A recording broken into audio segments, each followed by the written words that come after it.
for the invitation. So I had the pleasure to talk at EPFL. So for those of you who are at my class, it's going to be quite different, okay? Much more like overview than with details. And I'm going to focus today on optimization for machine learning. So ML is very broad. There are many interesting topics. I'm going to focus on this one, which is the one which I've been working on for the last few years, and it's also very nice to talk about half of the talk will be about work with Lene Shiza, who's a professor there, like upstairs or I don't know somewhere. And so I'm very happy to be able to talk. He's not here, Henrik. No, okay, so I can say whatever I want. I won't get criticism. That's good. All right, so this is the context quickly. So I guess if AI is so popular, it's because there's more and more data everywhere. And I want to emphasize that it's not only like social media and images. Okay, there's like this, but there is a lot of interest all over the industry, whether you have small data or big data. A lot of interest in all sciences. Okay, from bioinformatics to humanities. And what has been around for quite a while is this need to have to process all the data that is being produced. Okay, so this is a classical like dealing with lots of data, but we have seen recently some form of changes where now we're going to use data to perform some tasks that were done before by hand. Okay, this is what Natis Rebro just earlier was referring to, the engineering paradigm. Okay, I have a task. But I will now try to get data to solve that task. This is one of the new things people do a lot today. And also those like models that we learned tend to be used outside of context. Okay, think about LLMs. Okay, they are used everywhere, but about not trained on all the tasks that have been, they are used in many tasks which have not been trained for. So this leads to a series of hypes. Okay, so probably I came to EPFL 10 years ago, and I probably mentioned big data science. Okay, the sequence of hype, different names. At the moment, it's LLM that gets like the front stage. But to me, this is pretty much all the same. There is data, machine learning, and optimization. So why we all here today talk about it is because of the recent progress. Okay, so it used to be very niche, and now it's very broad. And I've taken like three simple examples in a vision and in the NLP, so no need to spend so much time there. And so what is considered as being what makes it work is all of those progresses, whether it's machine translation or computer vision, has been obtained by lots of learning on massive amounts of data. So it's not like intelligence from scratch, intelligence from data. So for translation, like millions of translated sentences, and for computer vision, like a lot of images with descriptions. So massive data is a key, a lot of computing power, okay, like many GPUs. And of course, and I want to emphasize that, you don't only need big data and big computers, you need some brains, okay? And this is what we're all about, what we're here for, at least in universities at least, is to get new algorithms and new progress, okay? So, and this will be the final, really non-technical slide of the talk, and the moment where I'm going to write the word intelligence in quotes, because I don't know what this means. It's a combination of models, okay? There's no universal learning algorithms, data, and computing power. So what I'm going to focus on today is the algorithmic part, okay, which is clearly you need everything. Okay, I'm going to focus on the algorithm, keeping in mind that you need everything, those four aspects, to make things work in practice. So I'm going to focus on the simplest setup, which is like supervised learning, where let's take like computer vision, for example. I have inputs X, I, Y, I. X, I can be an image in a big space, and Y, I can be a label on that image. And I have n search observations. So imagine that this is quite big, n can be like billions or more. And the goal is to predict on some unseen data. This is mostly to set up notations, where I'm going to use the labels are real valued for simplicity. And I want to predict using a function h, which has two parameters, my input x, which I have never seen before, and some parameters theta, which would be in RT. So two classical examples. So one, which is linear predictions, okay, which is still used a lot in many problems, particularly if you have like not a lot of data.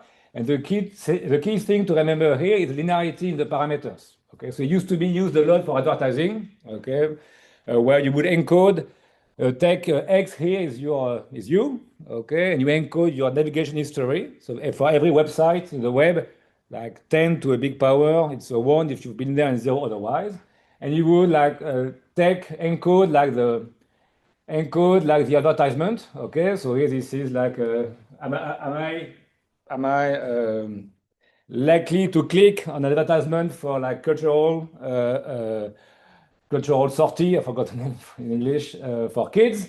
At the time, the answer was yes. Okay, and this was shown to me because they learn on all their customers like a big linear classifier, so theta, which is what you want to learn, and you take multiply by the dot product with the feature vector, and you get something which is looks rather simple, very elementary, and this dates back, in fact, from the 55, as Nati just told us earlier on.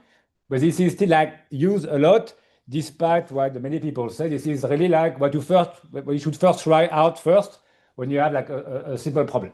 Okay, so this is really like what has been around for quite a while.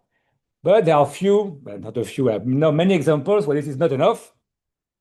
And you need to look at prediction functions, which are a bit more complex. So here I use computer vision with cats and dogs. Okay, so here the X is an image, okay, with potentially millions of pixels.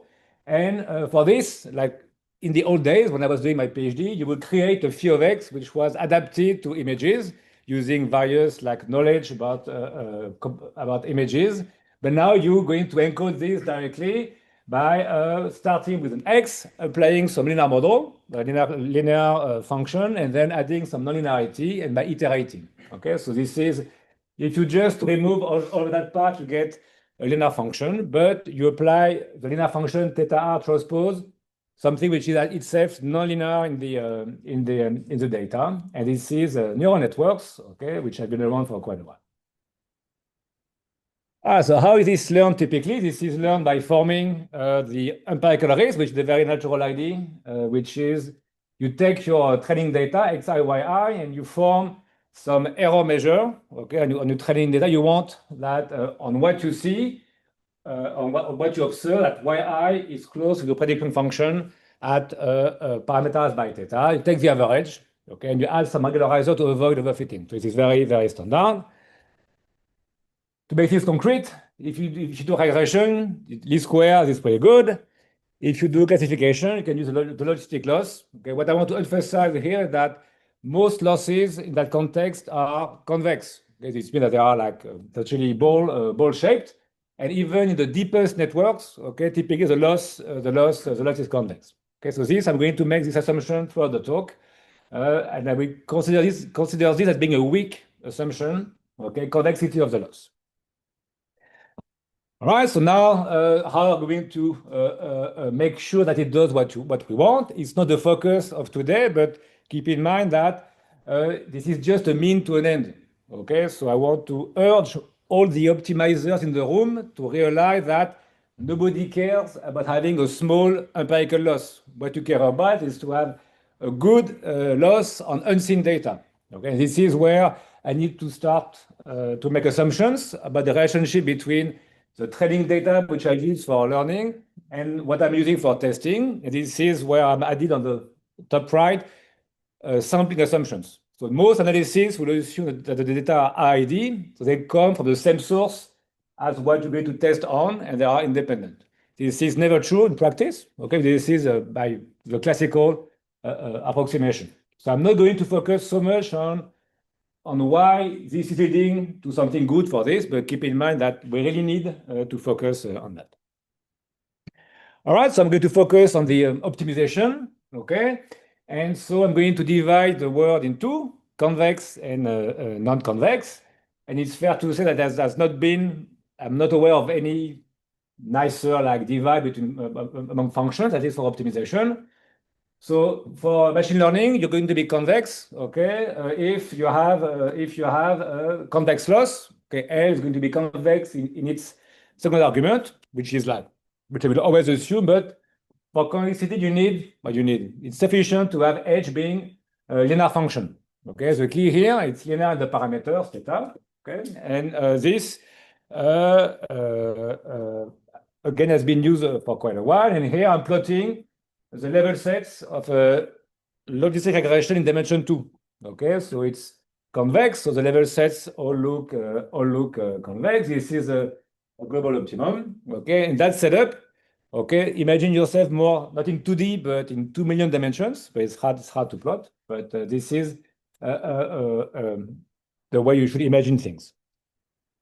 So the good thing with this is that any algorithm which is not too stupid will end up there. Okay, just try to go down locally. It's going to work. Okay, and this has led to a nice series of works where you get algorithms which are provably efficient and with quantitative guarantees. Okay, both for runtime and for prediction guarantees. I will mention some of those. But this is really something which is kind of nice, and you end up with something which is not as stable as numerical linear algebra, but getting close. Okay, a convex problem with a linear model is something which is very stable if you use the correct tools I'm going to present.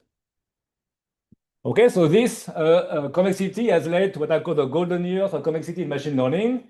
It started with super vector machines, like when I was a PhD student, not in 95, but a bit later. And then there was a sequence of like topics which relied a lot on convexity, like sparsity, optimal transport. And I'm going to focus on this one, the stochastic methods for large-scale machine learning. And I put 2020, okay, maybe convexity died of COVID, I don't know, but there's still a lot of area, a lot of activity, but really the focus in the ML community has been shifting more and more towards more and more non-convex, and it's going to be the second part of my talk. All right, so what can we say in that setup? Okay, so this is like my objective function, and the key assumption I'm going to leverage is the fact that my objective function g of theta is an average of some functions fi. Okay, fi is a loss for a single pair of observations plus the regularizer. I could divide the sum in less terms, with fewer terms by doing many batches, but for simplicity, I'm going to divide in n terms.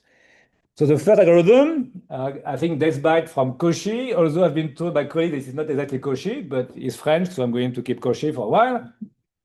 So it's gradient descent. Okay, so you start from a random point, okay, here, and you go down the negative gradient. The gradient is orthogonal to the level sets, okay, and then you make a big move, and then you iterate. As you can see in this simple example, it does converge quite quickly to the vicinity of the global optimum, and at the end, to the global optimum. Now, this can be really totally characterized, but the issue with it is that every iteration is very costly because you have to compute the full gradient, very classical, and you need to compute the gradient of all functions. So every iteration is very costly. So if n is 10 to the 12, every iteration you have to run through your data, which is very costly. This is why people use SGD. Okay, so with SGD, so this dates back from the 50s and Robbins Monroe, and just as an ode to Robbins, it's the same Robbins as Lion Robbins, bandits, and the same Robbins who did like empirical base. Okay, so that Robbins is an important person for machine learning. Okay, this was from the 50s. And so here you replace this finite average over all gradients by simply picking one at random. So there's like a factory industry of designing ways of selecting the function. I'm going to just take uniform at random, and those updates, I add randomness. Okay, so I of t is random, and the key here is that it's random. Okay, but the expectation with respect to I of t. Okay, if it is uniform and random, the expectation of that term is just the average, and I make the update is called unbiased. Okay, the expectation is correct, and the really amazing fact, and it was really this back from the 50s, is that I don't need the variance of those updates to go to 0. I always make mistakes. Okay, even if I start at the optimum there, I'm going to move away. But on average, I'm going to stay close, and if I start from there, Sometimes I'll go up, sometimes I'll go down. And so HDD, the D of HDD is very bad term. Okay, I don't know who invented it. It's not Robinson Monroe. Okay, it was, they were calling this like stochastic approximation. But really keep in mind that you're going to sometimes go up, sometimes go down. On average, we end up getting there. Okay, so here you trade off the complexity of every iteration with the number of iterations. You make many more, but they are much cheaper. So here, because I'm convex, this can be totally characterized. This will come up in a moment. So what we worked on, like now 10 years ago, with Nicolas Leroux and Mark Schmidt, and then there was like quite a lot of follow-up papers, is to try to get the best of both worlds. Okay, before going there, is can I get the same cost of an iteration with the same speed of convergence? Okay, I want to get O of 1 iterations, not O of n, complexity per iteration, and still exponential convergence. Okay, and this is essentially what variance reduction has been doing. And the key here is to start, and I have to say this is the way I'm presenting it is not the way we did it like in 2012. It's using like variance reduction interpretation by Johnson and Zheng and colleague. And the idea, which is not I think the good way of presenting it, is you start with your AGD technique. And the problem with AGD is that the update is unbiased, but it has a lot of variance. And the goal will be to reduce variance in some sense. And this is a known problem in applied mathematics. And there are various ways of reducing the variance. And the way to do it is to add a term for which you know the expectation that will reduce the variance. And this is, so there are several ways of doing it. I'm not going to really describe all the specifics, but the key here, we're going to need to store gradients. We're going to, every time we see a gradient, we compute and we store it. And then we get a stored value of every gradient. So yit will be the value of the gradient of function I at time t. And when we see, but when you do a new iteration, we're going to select one function at random, okay? And then we're going to subtract the gradient for the last time we saw the function, and we add the average of the current stored gradients. You can check that if you take the expectation with respect to I of t, okay, the expectation of that term is that term, okay, so they cancel in expectation, and the expectation of that term is the full gradient, okay, so this is like unbiased, and it turns out that this is enough to reduce variance. And what we can show, and I will show just the final results, is that the rate at which the variance of this goes to 0 is the same as the rate at which this converges to the global optimum. So everything goes down together, and what you observe is an algorithm where every iteration is O of 1, okay, because you select one gradient, you subtract one stored gradient, the average, you update it, so you never have to compute and to look at O of n function. Okay? So here you have to store gradient, which is a bad thing, and there are various ways, particularly SVRG. The second line is a way to avoid storing gradients. So it goes fast on 2D, okay, but the key is that you can put math behind it. Okay, so here I'm going to consider, so not only convex objective, the strongly convex objective, so objectives functions where the Hessian of the objective functions has eigenvalues lower bounded and upper bounded, and kappa is the condition number of the Hessians. So kappa characterizes how hard the problem is. So kappa is always bigger than 1, and think of machine learning problem having kappa being of order n. The more data and the bigger the kappa. And what you can show, and this is the number of gradient accesses to reach our epsilon, and those are not like hand-wavy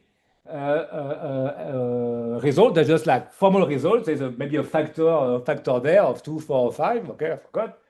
And what you can show is that you need to access gradients to reach low epsilon. Okay, low epsilon is good.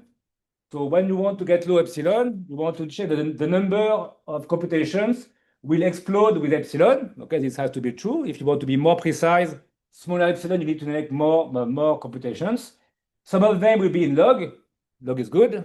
And one without log, which is much slower. Okay, imagine that epsilon is 10 to the minus 4. Okay, so this is like 10,000, which is kind of big, and this is just like log of 10,000. Okay, so we see that the three techniques I've been mentioning earlier. You have gradient descent, which will be exponentially convergent. So this is why you get the log in the precision. And every time you need to access the gradient, you're going to be O of n in terms of computation. This is where you get n times kappa. So this is quite slow. AGD does the opposite. Every access is just like O of 1, okay? But you converge is much slower, okay? This is when you see the oscillations. And what bias reduction could obtain is you will replace n times kappa by essentially n plus kappa. So when kappa is of order n, it's an order n improvement, okay? So this is essentially, because of convexity, we were able, and we, being like my colleagues, but many other people, to get formal results which were quantitative. All right, and even better, when you apply your method, it does behave similarly.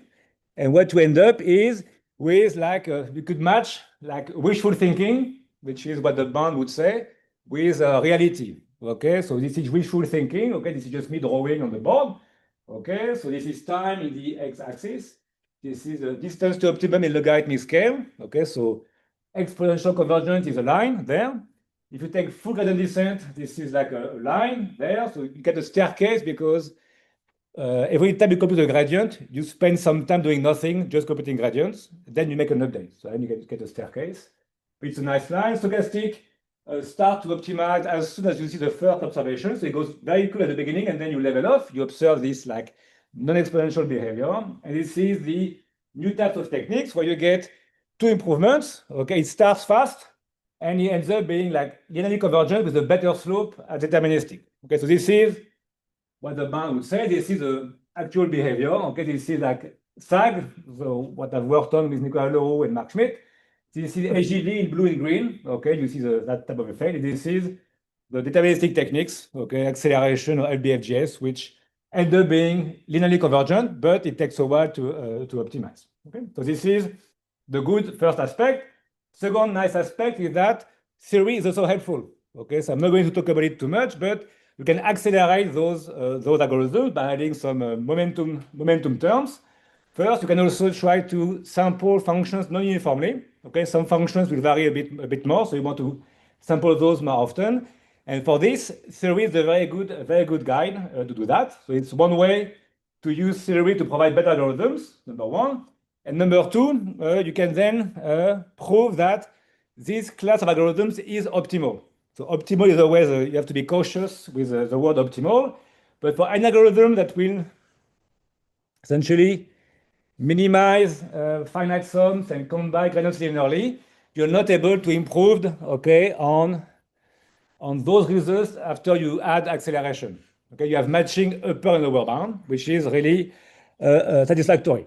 It does not mean the problem is solved because there is a lot of work trying to lower the constants and to be more adaptive to the problem data. But this is really something which, at least on the theoretical side, is, I think, quite satisfactory. The question is, what about deep learning? Yep. Two questions. So do you assume a strong convexity? Yep. Okay. And how do the result? Yeah. Okay. So if you're not strongly convex, okay. So from the top of my head, from convex you get 1 over t, okay, for convex gradient descent, and times you get n over epsilon for gradient descent because iteration-wise it's 1 over epsilon, and each iteration is n times 1 over epsilon, and what you get with bias reduction, I think, is square root of n over epsilon. Okay, so you also get a gain, and in fact, this is like also SAG is adaptive, like gradient descent. For gradient descent, you just load gradient descent with like 1 over L step sizes for the experts, and it will either be like linearly convergent, or if you're strongly convex, or 1 over T convergent if you're just convex. SAG has the same behavior. It is adaptive to strong convexity.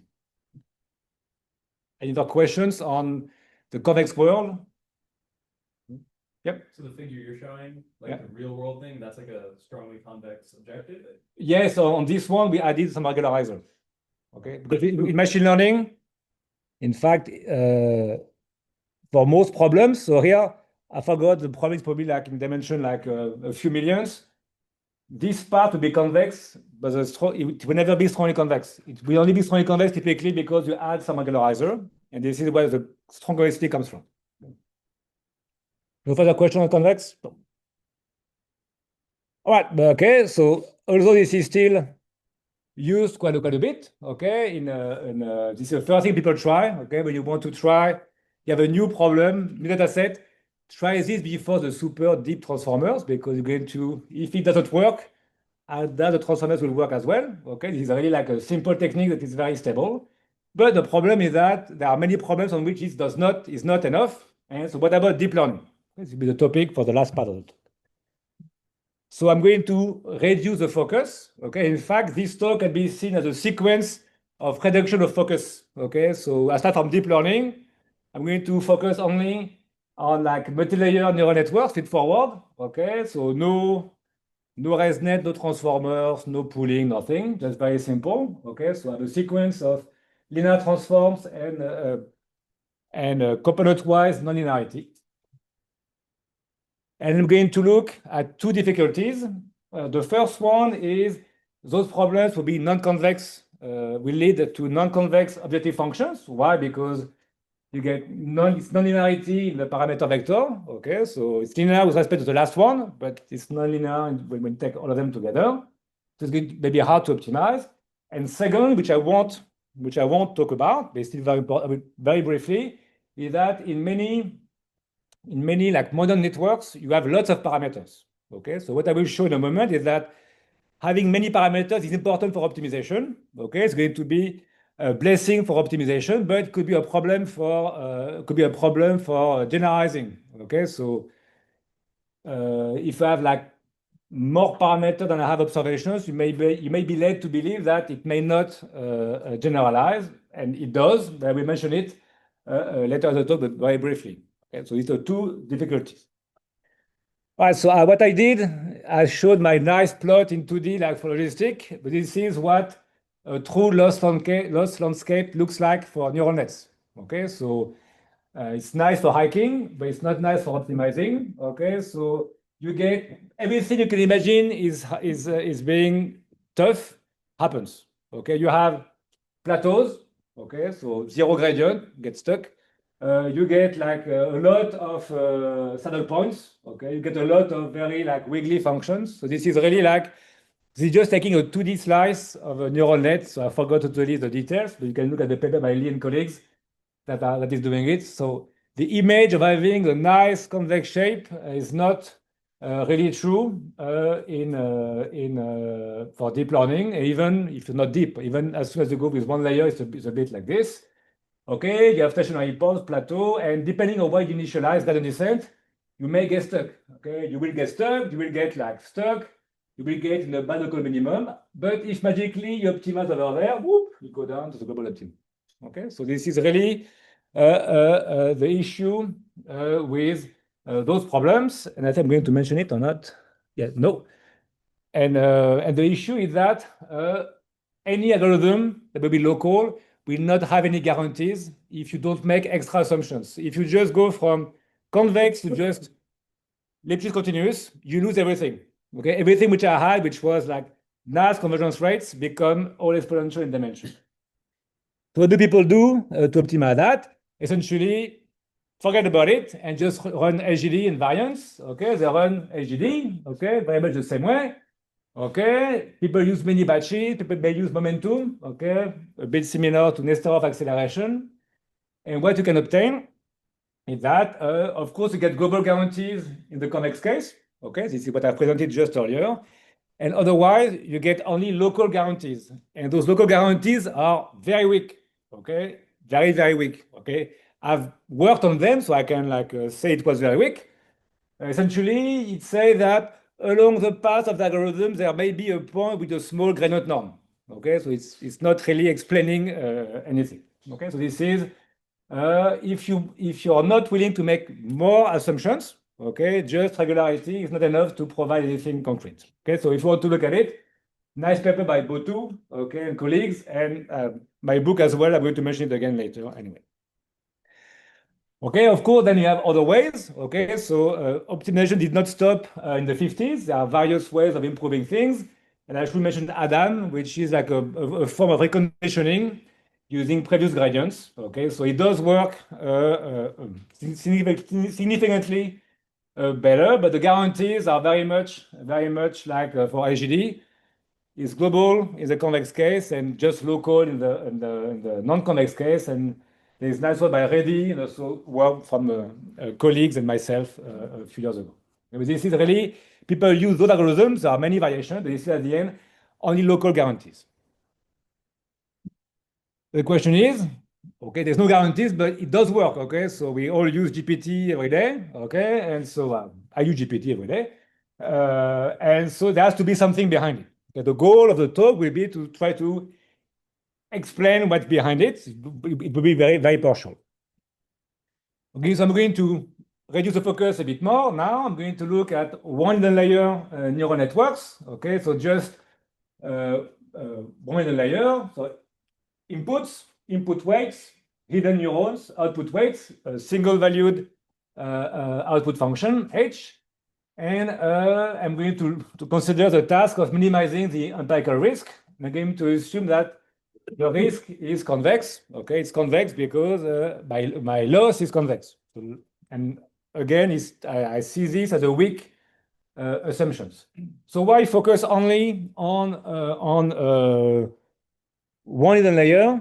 Okay, it's because you can see this family of prediction functions as the average of the sum of atoms.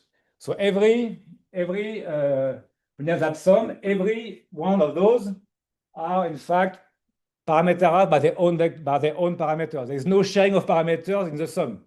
Okay, so every hidden neurons, take this one, has input weights, one output weight, but are not shared across hidden neurons.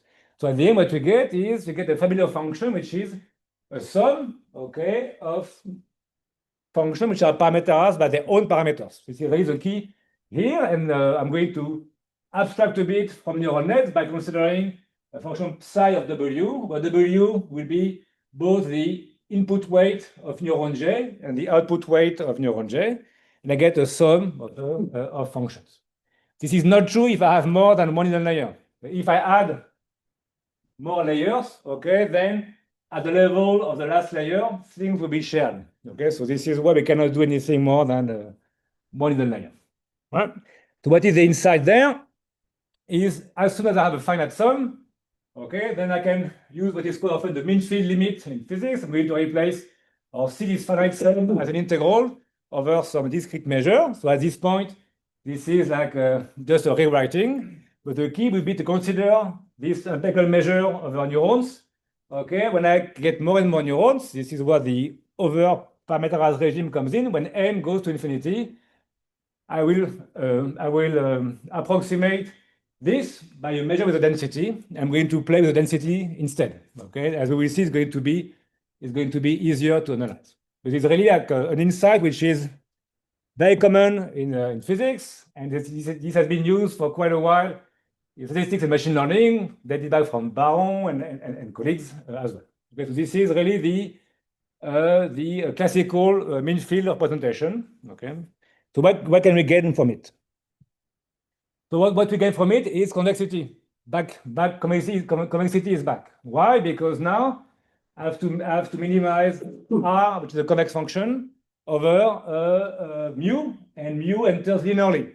Okay, I'm back to convex, but of course the caveat and the catch is the fact that I'm convex, but in a very big function space. Okay, infinite dimensional. So it's very difficult to optimize that convex function because I don't know how to represent like measures easily. There are tricks to do it, in particular Frank-Wolf techniques, but at the end, doesn't work. I don't want to spend time with it. Although we're going to look at the problem through measures, the algorithm will remain the same, which is like just backpropagation. Okay, I'm going to use my neurons W1, Wm. So I will call them particles. So again, what is W? W is the for every neuron. Okay, W characterizes both the input weights and the corresponding output weight. Okay, so every W is one hidden neuron. Okay, and I will call that particle as well. All right, so at the end, I'm going to use just gradient descent on the empirical risk, or SGD if you prefer. And there are three important questions. Okay, so when M gets large, can I really make sense of this mean field limit? Okay, is there an object? Can I say something about the density of neurons? Okay, if I can say something, the answer would be yes. Can I say something about the way it converges? Okay, can I get some nice results? The answer would be yes as well. And can it predict correctly? And the answer will be yes as well, but I won't talk about it today. All right, so this is now joint work with Lenny Chiza, who's a professor in the math department here. And so we're going again, so as a summary of what we've discussed so far, we're going to have a function of the probability measures over like hidden neurons, which is a convex function of a linear expectation. Okay, we're going to minimize how? By simply discretizing and doing gradient descent. So now I'm going to reduce the focus a bit more. So GD, gradient descent is a bit hard to optimize, to analyze. We use gradient flow. Okay, this is a limit. This is a limit of gradient descent with vanishing step sizes. Okay, so it's since it's going to be like very qualitative, it's okay to be like even more qualitative. Okay, so the factor M is just a way to make sure it's well normalized, and it's a way to study SGD. Okay, so if you look at the papers on SGD from the 60s or 70s, they all go through the gradient flow. Okay, so at the time, SGD was mostly used with small step sizes. Okay, it's only recently that people have used big step sizes, but if gradient flow is a way to idealize SGD. Let me skip this. So the limit when M goes to infinity, so I won't give detail, but it has a name. Okay, it's called Wasserstein gradient flow. And for those of you who take the summer school this week, this is what Gabriel mentioned. And in that context, it was first mentioned by Suzuki, by Linnaeus and I, also by Andrea, also was there like a few days ago, and some other people. Okay, so the idea is that it's a flow over a probability measure with a specific metric, and the metric comes down from optimal transport. So the not the goal of today, okay, but it has a name, okay, and that name leads to a partial differential equation on the measure. I'm not giving details. It's a transport equation that Gabriel likes so much, okay? And it's a transport equation, okay? And the goal is to study what it does. And this is the informal theorem. And here, I'm also reducing focus. I'm going to throw away the assumption I'm going to make. In the convex case, I was very explicit. Told you the objective function is twice differentiable with upper and lower bound on the eigenvalues. This was the only assumption, nothing more. Okay. So here I'm going to hide things under the carpet. Okay, and only prove informal results. And the result will be if you let M go to infinity, you get a limiting object, a Wasserstein gradient flow, and that object, okay, will convert the global optimum. Okay, so this is so of course there are a few assumptions. So this covers one layer neural nets, but there are like further applications. It's called the mean field limit, like in common in physics. And of course, there has to be some ingredients. It's not true for all problems, okay? So there are two ingredients. First, we need some homogeneity of the function phi, okay? So phi of W, remember, is it here? Phi of W was something like that, okay? So what is homogeneity? Is that if you multiply the parameter by 2, you multiply the output by 2. So it's homogeneous with respect to theta 2, but not theta 1. But if you use ReLU, so sigma the positive part, you get full homogeneity of order 2. So if you multiply the two parameters by 2, you multiply the outcome by 4, okay? So homogeneity is a sufficient condition for this to work. So it's not true for any function psi, but it's true if you have some homogeneity. So condition number 1, which is true for neural nets. And condition number 2, you need to start at a place which is special. Okay, what is special is you want the initialization to be uniform over the sphere. I'm going to sample neurons independently for when I initialize, and I need to have like uniform distributions. The good thing is this is what people do in practice. Okay, you initialize with Gaussians. Okay, so you get all the directions uniform. Okay, once you have that, then you can show that in the m equal infinity limit to get convergence. Okay, so here we see what we call the blessing of overparameterization. The more neurons, the better. Okay, so this is like all very nice, but you have to keep in mind that this is very qualitative. Okay, I will not tell you how big M needs to be, how many neurons, I don't know, and how much time I need to optimize, I don't know either. Okay, this is very, very qualitative, and despite a lot of effort of the community, it still like remains quite qualitative. So some simulation in high dimensions, okay, dimension 2, okay, and so here I'm going to generate data from a neural network with a Relu activation in dimension 2, okay, so I have no constant term for simplicity, okay, and I'm representing neurons, which is a couple eta j, wj, by a direction in dimension 2, okay, so the dotted lines are the generating neurons, okay, and the red dots will be the neurons that I'm learning. So I'm generating data from 5 neurons, okay, so if I learn with more than 5 neurons, if I optimize correctly, I should be able to recover the 5 neurons, okay. We are in a situation where there's a unique global optimum, okay, and is it true? Okay, so now I'm running on the left random flow with 5 neurons. So you see I start to optimize uniformly around 0. And you can see that sometimes it works, okay, but sometimes you don't get the global optimum. Okay, you have found that and that neuron, this one a bit, and this one gets stuck. Okay, so this is just highlighting that if you do machine learning or learning with neural nets without like over parameterization, you will get stuck. Okay, and these people have been getting stuck for quite a while using neural nets. Okay, and what people have realized the last 10 years that you should grow bigger and bigger. And if you add more neurons, okay, if you go like very, very large, let's say 100, then you can see that all neurons end up in the correct locations. Okay, and this is quite stable. So this is what our result is suggesting. If you have a lot of neurons, then things are being very nice. This is very wasteful. Okay, maybe I can use less neurons. And it turns out if you just use like here 10 neurons, it's very stable. It gets very stable way all directions. Okay, so what remains open, the problem is to decide what is this regime, how big M needs to be to get a good behavior. And there are a lot of work, but I will say like it's still reasonably open. And just to give a small video, okay. Did it work? Oh, yeah.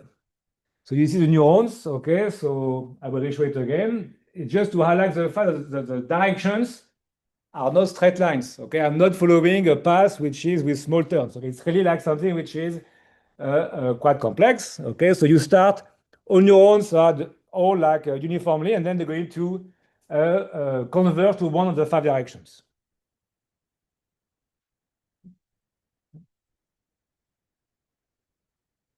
Okay, so I think this is a nice example.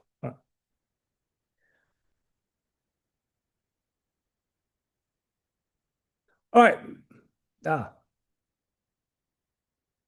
What?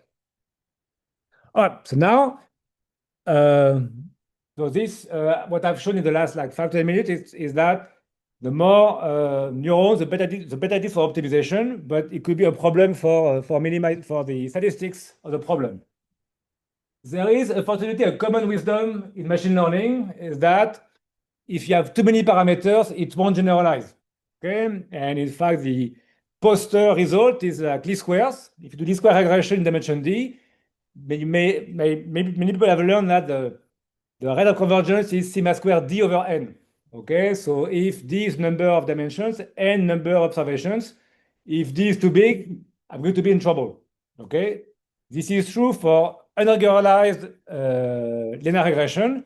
But as soon as you regularize things a bit, this is not the number of parameters that counts, it's more the norm of the parameters. Okay, so this is something which is well known, and if you want to know more about it, you can look at this has this book, which is now been released for a year or two. It is available online, okay, but feel free to buy it, or ask your library to buy it, okay?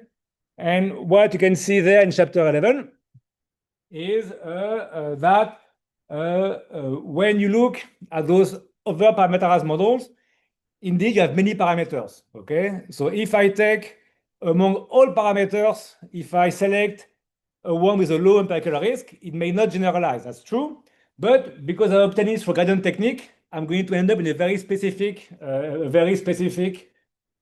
place, and this is called the implicit bias of gradient descent. And if you want to talk about it, there's an expert here like Nicolas Flammarion and his group are really expert in this.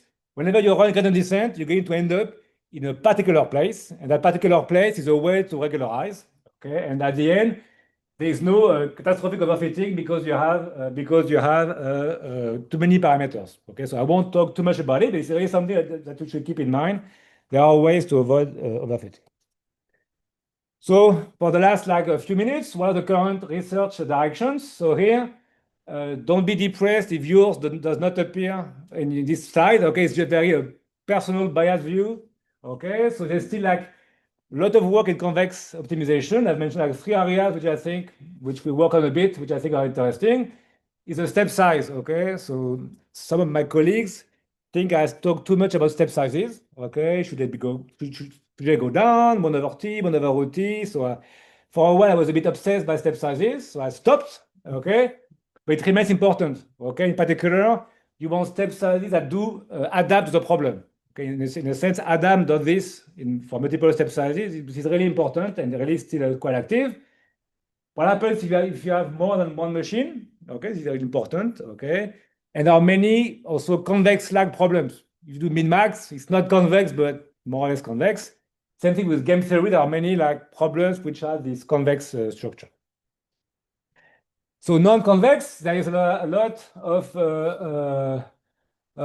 work, and I think Enek, Shiza is an expert here, is how you do scaling of the parameters. Okay, so the issue when you go very, very wide and now very, very deep is that if you mess up the way you normalize, okay, and in fact, I've hidden this from this talk, but there was like 1/m everywhere, okay, and there it was not by chance, okay, because I wanted to get the correct scaling. So if you mess up those scalings, you collapse and you don't optimize, and this is something which is quite active at the moment, okay, with several works, okay, which go beyond like one hidden layer.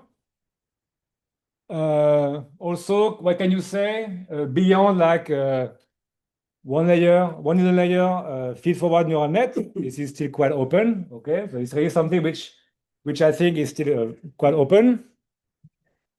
And can you get quantitative? Okay, so now those convergence rates have found a new name like a few years ago. They call them scaling laws. Okay, it looks cool, but it's the same thing. Okay, and so what is new is that it's not only time that takes into account or number of observations, also compute. Okay, so you get for a given amount of compute and parameters and data, what is the performance? But this is really what many of us have been going after. Okay, this is like this was launched with empirical papers, and now it's been followed by many groups.